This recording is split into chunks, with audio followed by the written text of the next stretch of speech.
చేస్తారు మరి అశోక్ నేను ఇలా మీరు ఏమన్నా వీపుకొని తోటి నేను నా దగ్గర ఎంత దమ్ము ఉన్నదో నేను పక్కన మీరు కాంగ్రెస్ చేసుకోండి. మీరు కాంగ్రెస్ అట్లా కాదు మీకు అట్లాగా అర్థం చేసుకోండి. సహకరించుడు కాదు, ఎందుకు సహకరించాలి మేమేంత అంటే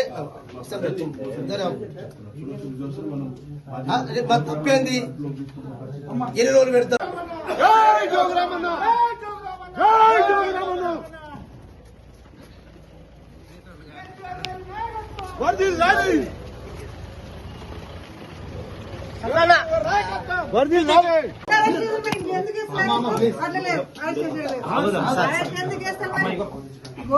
ప్రజలకు సేవ చేసిన మనిషిని ప్రజలు